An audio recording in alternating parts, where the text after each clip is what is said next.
ने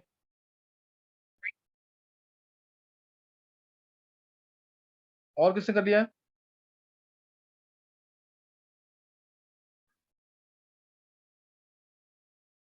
और किसने कर लिया क्वेश्चन?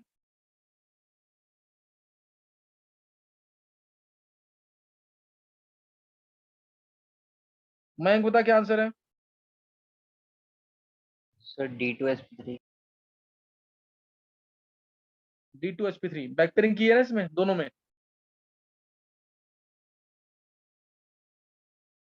Yes sir.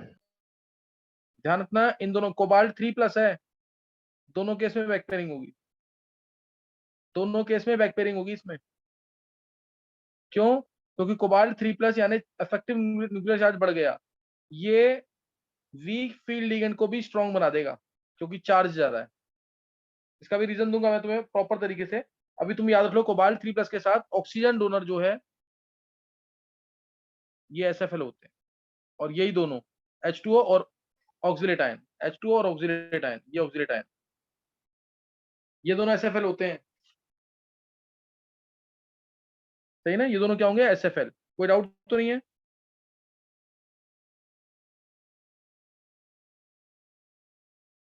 सही ना, ये दोनों SFL होंगे। तो कोबाल्ट 3+ आर्गन 3D6 है, बैक पेयरिंग करनी है बस, इसलिए बताया क्वेश्चन। बैक पेयरिंग कर लिया इसलिए बताया क्वेश्चन ये। अब एक बार जल्दी से पहले तुम एक्सेप्शंस टू VPT में बताऊंगा, उससे पहले तुम नोट करो जल्दी से स्पेक्ट्रोकेमिकल सीरीज। क्या स्पेक्ट्रोकेमिकल सीरीज सबको आती है? एक बार हैंड रेज़ करना जिसको स्पेक्ट्रोकेमिकल सीरीज याद है, लेक्चर से कर लिए। स्पेक्ट्रोकेमिकल सीरीज किसी ने नहीं किया है? एक मैंग को याद है, और नित्या को याद है? नित्या पूरी सीरीज याद है?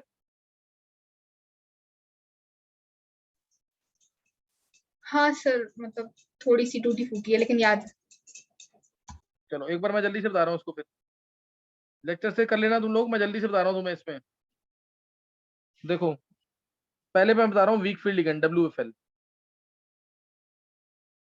I minus weak field ligand में I minus Br minus H2 minus SCN minus Cl minus F minus nitrate OH minus urea alcohol. ये वीक फील्ड लिगेंड है। ये क्या है? Weak field ligand. Clear? These are weak field ligands. WFL है ये। सही ना, ये वीक फील्ड लिगेंड का ही काम करते हैं। देखो इसमें तुम्हें दिख रहा होगा, मैंने तुम्हें बताया भी था कि हेलोजेंस, हेलोजन अगर डोनर है, फॉस्फोरस डोनर है, सल्फर डोनर है, या फिर ऑक्सीजन डोनर्स है, ये वीक फील्ड लिगेंड होते हैं। और उनमें थोड़ा स्ट्रॉन्ग कोई बोलेगा तो बोलना ऑक्सीजन डोनर, ये स्ट्रॉन्ग है। मतलब है वीक ही, काउंट वीक में ही होंगे, लेकिन थोड़े स्ट्रॉन्ग है।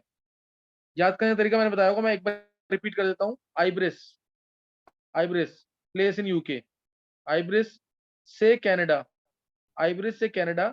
कल फिर नाइट्रेट ने कहा अलग कर देना, कल फिर नाइट्रेट ने कहा अलग कर देना, ओ यूरिया एल्कोहला, ओ यूरिया एल्कोहला। आइब्रिस से कनाडा, कल फिर नाइट्रेट ने कहा ओ यूरिया एल्कोहला। इसको याद कर लेना। वीक फील्ड लिगेंड्स है, अपने तरीके से करना, अपने तरीके से कर लेना। नेक्स्ट है बॉर्डर लाइन लिगेंड, यानी जो कभी भी स्ट्रॉन्ग हो जाते हैं, कभी भी वीक हो जाते हैं। और क्यों होते हैं वो मैं रीजन दूंगा एक्सेप्शंस में। बॉर्डर लाइन लिगेंड्स,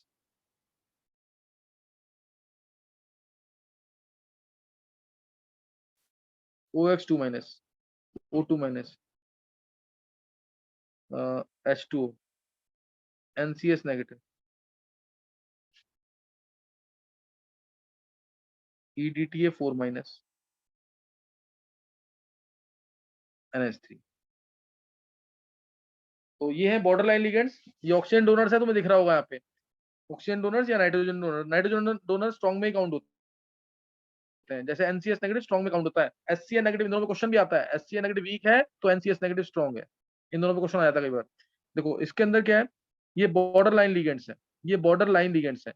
सुन वर्ड याद रख लेना, सुन, ऑक्जेलेटो, सुन अलग से याद कर लेना, ऑक्जेलेटो, पानी, and Castrol, and Castrol engine oil जो होता है, पानी एंड कैस्ट्रोल से अलग से याद करना, उड़ता, इड़ता का उड़ता करना है, उड़ता एमोनिया या इड़ता एमोनिया, कैसे भी कर लेना।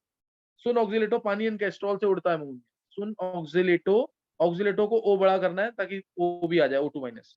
पानी एंड कैस्ट्रोल से उड़ता एमोनिया। NH3 स्ट्रॉन्ग में ज्यादातर काउंट होता है। लास्ट है strong field ligands, SFL, strong field ligands. NH3 इधर भी लिखना है, PY पायरिडीन इन NO2 minus, CN minus, CO सबसे स्ट्रॉन्ग फील्ड लिगेंड, CO सबसे स्ट्रॉन्ग फील्ड लिगेंड। NH3 इसमें जैसे मैंने तुम्हें कहा था ना, एक वर्ड याद कर लेना, सुन, इसमें जब याद कर लेना, जब NH3PY इन DP, जब NH3PY इन DP, नाइट्रो सुने क्यों, सही ना। NH3PY इन DP मतलब एक तरह से ऐसे सोच लेना, नाइट्रो, एक छोटी सी स्टोरी बना सकते हो, नाइट्रो के DP में जब NH3 और PY स्ट्रॉन्ग फील्ड लिगेंड्स हैं तो नाइट्रो सुने क्यों, जब NH3PY इन DP नाइट्रो सुनो क्यों। अब EN लिखा है ना, EN के साथ तुम डाई EN अपने आप जोड़ देना, ट्राई EN अपने आप जोड़ देना, ये और ज्यादा स्ट्रॉन्ग हो जाएगा, और टेट इन अपने आप जोड़ देना, ये कराया हुआ है मैंने तुम्हें, सही ना। तो ये स्पेक्ट्रोकेमिकल सीरीज है जिसमें डिफरेंट लिगेंड्स अरेंज है in order of the increasing CFSE। इसके ऊपर क्वेश्चन आ रहे हैं, पिछले 4-5 साल में 2 बार क्वेश्चन आया हुआ है इसके ऊपर, arrange in order of CFSE। तो इसे तुम्हें पता होना चाहिए कि कौन से स्ट्रॉन्ग है कौन से वीक है, सही ना, कौन से स्ट्रॉन्ग है और कौन से वीक है ये पता होना चाहिए। अब एक बार मैं तुम्हें बता रहा हूँ एक्सेप्शन टू VBT, फिर मैं कल तुम्हें कराऊंगा कोऑर्डिनेशन नंबर 4 वाले और 5 वाले एक्सेप्शंस टू VBT। एक्सेप्शंस है नहीं, वो रीजन बनाना पड़ेगा उसको देख करके। एक्सेप्शंस टू VBT, एक तो सबसे पहला और इम्पोर्टेंट, बहुत इंपॉर्टेंट, जैसे ही हम 3D से 5D की तरफ जाते हैं, जैसे इधर निकल आ गया, पैलेडियम आ गया, प्लेटिनम आ गया, जेड इफेक्टिव बढ़ जाता है, सबको पता ही है, TNF ब्लॉक में बताया हुआ है। 3D से 5D की तरफ जाते हैं, जेड इफेक्टिव बढ़ जाएगा। जेड इफेक्टिव बढ़ जाएगा यानी न्यूक्लियस की पावर बढ़ जाएगी इलेक्ट्रॉन्स को खींचने की। इसीलिए 4D और 5D में, 4D और 5D में इररिस्पेक्टिव ऑफ द लिगेंड हमेशा बैक पेयरिंग होगी। हर लिगेंड को स्ट्रॉन्ग फील्ड लिगेंड मानना है, बहुत इंपॉर्टेंट है, ध्यान रखना। जेड इफेक्टिव बढ़ गया यानी न्यूक्लियस की पावर बढ़ गई, न्यूक्लियस की पावर बढ़ गई, कोई भी M2+ है मान लो, तो ये वीक फील्ड लिगेंड के इलेक्ट्रॉन भी ज्यादा खींचेगा अपने पास और इसको स्ट्रॉन्ग फील्ड लिगेंड बना देगा, कैसा भी लिगेंड।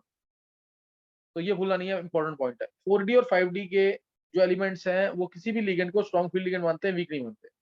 कल मैं क्वेश्चन कराऊंगा तो गलत नहीं होना चाहिए उसको। तो ये ध्यान रखना, 4D और 5D इनमें जेड इफेक्टिव ज्यादा होता है, इसलिए वीक फील्ड लिगेंड को भी स्ट्रॉन्ग फील्ड लिगेंड में काउंट करते हैं, पहला पॉइंट। दूसरा, इरविन विलियम्स सीरीज,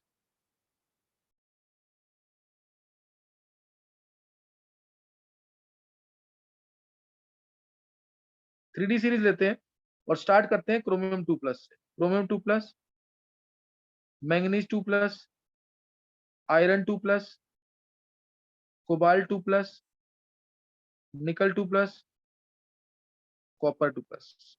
जैसे जैसे हम सीरीज में जाते हैं, सबको पता है इसमें भी पीरियड में जा रहे हैं, जेड इफेक्टिव बढ़ेगा, जेड इफेक्टिव बढ़ेगा, जेड इफेक्टिव बढ़ेगा ना, इसीलिए इसलिए निकल 2+ और कॉपर 2+, स्पेशली निकल 2+, ओ सॉरी कॉपर 2+, इसका जेड इफेक्टिव ज्यादा है, इसका जेड इफेक्टिव ज्यादा है, इसलिए कॉपर 2+ के साथ oxygen donor strong field ligand का काम करते हैं। कॉपर 2+ के साथ oxygen donor strong field ligand का काम करते हैं, जैसे ऑक्सीजन डोनर में H2O और ऑक्सीलेट आयन, ये और एक ये दोनों SFL का काम करेंगे कॉपर 2+ के साथ, कॉपर 2+ के साथ ये दोनों SFL का काम करेंगे, ये याद रखना है। इनका जेड इफेक्टिव ज्यादा है इन दोनों का इसलिए, और इनका जेड इफेक्टिव कम है, इन चारों का जेड इफेक्टिव कम है। मैं 2+ की बात कर रहा हूँ, क्रोमियम 2+, Mn2+, Fe2+, CO2+, इसलिए इसके साथ जो ज्यादा स्ट्रॉन्ग नहीं है, स्ट्रॉन्ग में जो कम स्ट्रॉन्ग है, ये वीक में जो ज्यादा स्ट्रॉन्ग था, ये वीक में जो ज्यादा स्ट्रॉन्ग था, ऑक्सीजन डोनर इसको स्ट्रॉन्ग मानते हैं वीक में, जो स्ट्रॉन्ग में वीक है जैसे अमोनिया, अमोनिया इनके साथ वीक फील्ड लिगेंड का काम करेगा। इन चारों के साथ, इन चारों के साथ अमोनिया वीक फील्ड लिगेंड का काम करेगा। कोबाल्ट वैसे कई बुक में कोबाल्ट 2+ स्ट्रॉन्ग दे रखा है, लेकिन ये वीक मानना है इसको। इसमें NH3 जो है वीक फील्ड लिगेंड है। FeNH3 होल 6 2+, इसमें iron NH3 week field ligand है। MnNH3 होल 6 2+, इसमें अमोनिया वीक फील्ड लिगेंड है। ऐसे इसके अंदर भी अमोनिया वीक फील्ड लिगेंड है। एक बार हैंडसेस करेंगे जिसको यहां तक समझ आ गया। अभी एक चीज और नोट कर लेंगे फिर बताना। कोबाल्ट 3+ आ जाए अगर,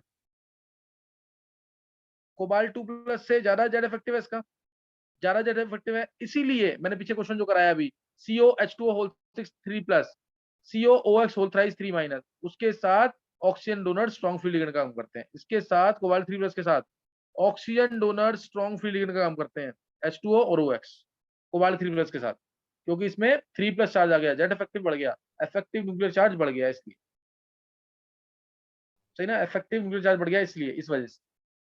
तो +4 वाला कोई रिएजेंट आ गया ना, कभी भी +4 आ गया, जैसे निकल +4, इसके साथ तो कितना भी वीक फील्ड लिगेंड हो वो स्ट्रॉन्ग फील्ड लिगेंड ही रहेगा। उसके साथ जो स्ट्रॉन्ग फील्ड लिगेंड रहेगा, क्योंकि +4 चार्ज बहुत ज्यादा है, जेड इफेक्टिव बहुत ज्यादा है। एक बार एनालिसिस करना जिसको समझ आ गई ये बातें, जिसको ये समझ आ गया पूरा।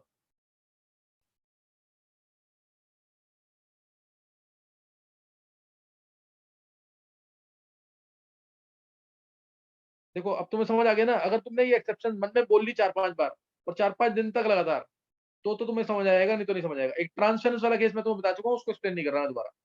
ट्रांसफरेंस वाला case, D7SFL in coordination number 6, electron transfer हो जाएगा 3D से 4D में। D9 in coordination number 4 and coordination number 5, दोनों में ट्रांसफरेंस होगा। D9 में चाहे कोऑर्डिनेशन नंबर 4 हो या कोऑर्डिनेशन नंबर 5 हो, दोनों में ट्रांसफरेंस होगा। D9 के अंदर अगर कोऑर्डिनेशन नंबर 4 है तो 3D से कहाँ ट्रांसफरेंस होगा, कोऑर्डिनेशन नंबर 4 अगर है तो वो ट्रांसफरेंस होगा 4P में, और ऐसे ही कोऑर्डिनेशन नंबर 5 में भी ट्रांसफरेंस होगा 4D। तो ये जरूर कर लेना केसेस, ये एक्सेप्शन केसेस हैं, लेकिन इनका प्रॉपर रीजन दे दिया मैंने तुम्हें कि क्यों होता है ऐसा। सही नहीं, का क्यों होता है। अब कल मैं तुम्हें कोऑर्डिनेशन नंबर 4 और कोऑर्डिनेशन नंबर 5 कराऊंगा, यहीं तक करना है तुम्हें भी। किसी को कुछ पूछना है, तुम बस ये ध्यान रखना कि प्रिपेयर कर लेना जरूर। वेडनेसडे तक लेक्चर तुम्हें दे रखे हैं, वो मोस्ट इंपोर्टेंट टॉपिक है आइसोमेरिज्म में भी, जो बहुत डिटेल में। प्रिपेयर जरूर कर लेना। पहला टेस्ट तुम मान के रखना कि बेसिक टेस्ट है, प्रैक्टिस टेस्ट मान लेना, उसके नेक्स्ट वीक जो टेस्ट होगा वो टफ होगा। ये पहला इजी टेस्ट है DNF और कोऑर्डिनेशन का। किसी को पूछना तो नहीं कुछ।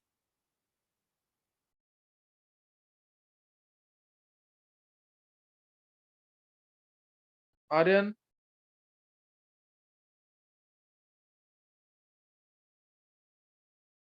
चलो कल फिर आगे करेंगे, यहां तक पढ़ के रखना जरूर।